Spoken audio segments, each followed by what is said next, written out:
জয় জগন্নাথ। জয় জগন্নাথ। হরে কৃষ্ণ। রাজা জয় সিং দেবের গল্প। রাজা জয় সিং দেবের গল্প। রানীর নাম ছিল চন্দ্রবতী। তো তখন একবার কি হয়, সে জানতে পারে যে জগন্নাথ মন্দিরের প্রসাদের কি মহত্ব। খুব শুনেছে, শোনার পরে অনেক গুণগান শুনেছে, শোনার পরে তার মনে ঢুকে গেছে যে ঠাকুরের প্রসাদ আমাদের চাই এবং ঠাকুরের দর্শন করুন।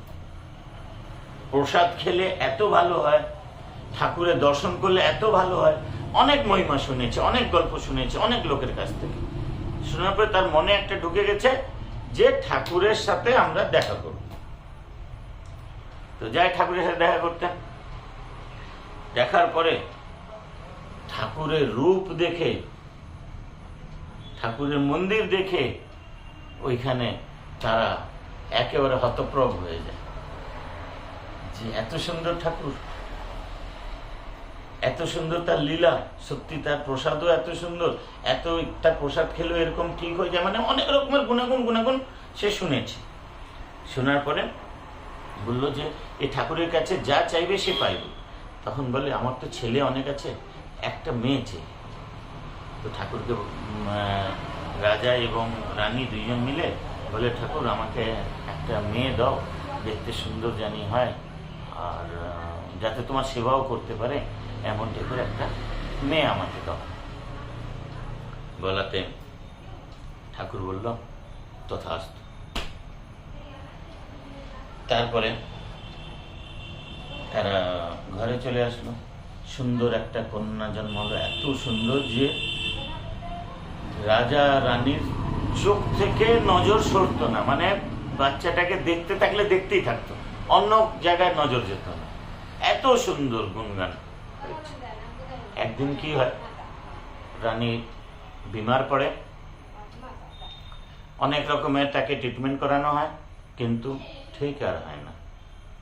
তখন সামনে দিয়ে একটা জগন্নাথ ঠাকুরের গুণগান করে একটা লোক যাচ্ছিল। তখন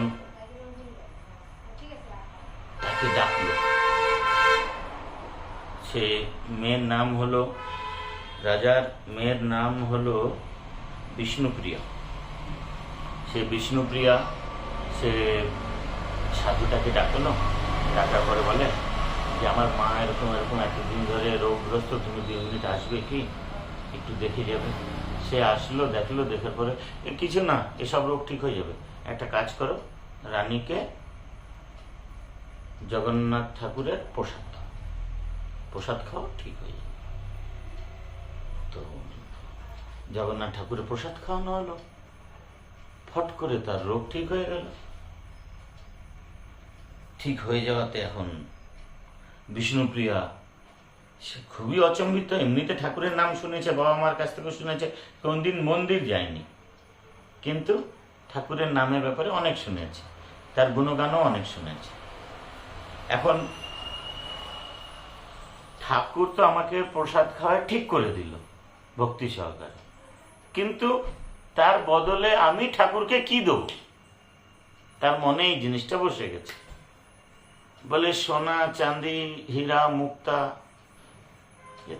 এত বড় ঠাকুর বৃন্দাবনে, এইখানে লক্ষ্মীবাই তার নিজের বউ, এত সব আছে, এত সোনা চাঁদি সব, তাকে আর আমি তুচ্ছ মতন একটা গিফট কি দেবো? না, একটা ভবন দিয়ে দিই। যদি তাকে ভবনে দিই, 16,000 ভবন বৃন্দাবনে আছে, তোমার দ্বারকাতে আছে, এইখানেও এত বড় আছে, সব জায়গায় তার ভবনের কি কমি? না, মূল্য দিয়ে ঠাকুরকে কি দেওয়া যায়, কি দেওয়া যায়, খুব চিন্তা ভাবনা করলো। না, যাই হোক, একটা দিচ্ছি বলে সে একটা বক্স নিল, কারিগরি করা সোনার, তার মধ্যে কারিগরি করা আছে বাক্স, একটা সুন্দর একটা বাক্স নিল। বাক্স নিয়ে একটা চিঠি লিখলো, চিঠি লিখে ডাব্বায় বন্ধ করলো। বন্ধ করে তার রাজদরবারের যে পূজারী তাকে বলল, যাও এই এই বক্সাটা নিয়ে তুমি ঠাকুরকে দিয়ে দেবে, জগন্নাথ ঠাকুরকে দিয়ে দেবে, তুমি প্রস্থান হয়ে যাও। সে তার নিয়ে প্রস্থান হয়ে গেল। রাস্তায় যেতে যেতে ভাবলো এই বাক্সতে কি দিয়েছে, সুন্দর কিছু হীরা জওহরাতের উপরে কিছু মুক্তা উক্তা এমন টাইপের আইটেম দিয়েছে যে যাতে, নাহলে এত সুন্দর বাক্স আর এর মধ্যে সুন্দর কিছু একটা দিয়েছে, দেখবো না, দেখবো না, অন্য দেওয়া উপর কি দেখবো না, একবার দেখেই নি না, নিয়ে নেবো নাকি, দেখেই নি বলে বাক্সটা খুললো। চিঠি, চিঠি দিয়েছে, ঠাকুরকে চিঠি দিয়েছে। এইটা নিয়ে আমি যাব জগন্নাথপুরী মন্দিরে, ফেলাই চিঠিটা বলে ফেলাই দিল। বাক্সটা ভাল লাগছে, এটা ঘরেই নিয়ে যাই, আমার বউ কিছু সোনা দানা কিছু রাখবে বলে সেটা চলে গেল। এখানে বিষ্ণুপ্রিয়া ভাবছে কিনা আমার তার চিঠি ঠাকুরের কাছে পৌঁছে গেছে, দিয়ে দিয়েছে। যখন সেই পণ্ডিত মশাই ঘরে ঘুমিয়েছিলেন, রাত্রে জগন্নাথ ঠাকুর আবির্ভাব হলো। কি ব্যাপার, আমার গিফট কই? গিফট? কিসের গিফট? বিষ্ণুপ্রিয়া যে গিফট দিয়েছিল সেই গিফট কই?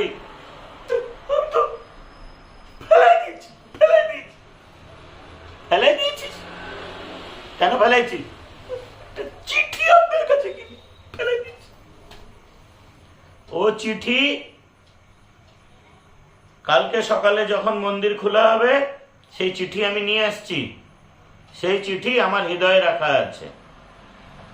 কালকে সকালে মন্দির খুললে পান্ডাদেরকে বলবে ওই হৃদয় থেকে আমার চিঠিটা বের করতে, আর ভক্তগণকে পড়ে শোনাবে। মনে থাকবে? হ্যাঁ প্রভুজি। সে তখনই রাত্রে দৌড়ালো পুরী মন্দির, সকাল হওয়ার আগে ওইখানে গিয়ে বসে গেছে। পান্ডারা আসছে, আসার পরে তাকে সব বলা শুরু করে দিয়েছে যে এখানে এখানে এরকম এরকম আছে। পান্ডারা বললে তাই নাকি, ঠিক আছে। ভক্তজন আবির্ভাব হলো, তখন পান্ডা সেই বুকের থেকে চিঠি বের করলো। সেই চিঠিতে কর্পূর দিয়ে এবং অন্য সুগন্ধিত মিশ্রিত দিয়ে লেখা, সেই চিঠি পড়লে সুগন্ধ আসে। সেই চিঠি ঠাকুরের নামে দিয়েছে। তাতে কি লিখেছে জানেন? তাতে লিখেছে, প্রভুজি তোমাকে আমি কি দিতে পারি? তোমার কাছ থেকে তো খালি আমরা নিই, দেওয়ার জন্য তোমার কাছে তো সবকিছুই আছে। আমি কিছু বি দেবো, সব তো তোমার সামনে তুচ্ছ। আমি কি দেবো? ঘর দেবো, তোমার কাছে আছে। সোনা দানা দেবো, তোমার কাছে আছে। তো আমি অনেক চিন্তা ভাবনা করেছি যে আমি কি গিফট দেবো তোমাকে, যাতে তোমাকে আমি খুশি করতে পারি। তো আর কিছু না পেয়ে আমার হৃদয়টা আমি তোমাকে দিলাম, যে কোনো সময় ভি আমার কাজ পড়বে আমি অবশ্যই আসবো।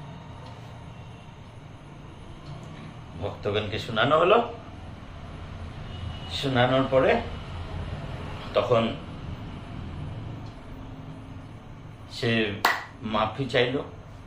সে যে পুরোহিত গেছিল সে বলল, ঠাকুর আমাকে মাফ করে দাও, আমার ভুল হয়েছে। এবং ভক্তগণও শুনল যে পয়সা দিয়ে ঠাকুরকে কিনা যায় না। আমরা যাই, কত টাকা? ঠিক আছে, এত টাকা দিয়ে দিলাম। ঠাকুরের জানা? ঠিক আছে দিলাম, এটা আর দিলাম। অহংকার থেকে যায় মনে। মন আমরা ঠাকুরকে দিতে পারি না। যতক্ষণ ধরে আমরা মন দেবো না, ঠাকুর আমাদের মন জিততে পারবে না, এবং আমরাও ঠাকুরের মন জিততে পারবো না। দুই মন এক হওয়া চাই। তো ঠাকুরকে নিজেকে সমর্পিত করে দেওয়া চাই ঠাকুরের কাছে। এই হলো ভক্তি মার্গে যাওয়ার সব থেকে বড় স্থান। যতক্ষণ ধরে মন শান্তি করবেন না, হৃদয় দিতে পারবেন না, ততক্ষণ ধরে আপনার ভক্তি আপনি নিজেকে নিজে করতে পারবেন না।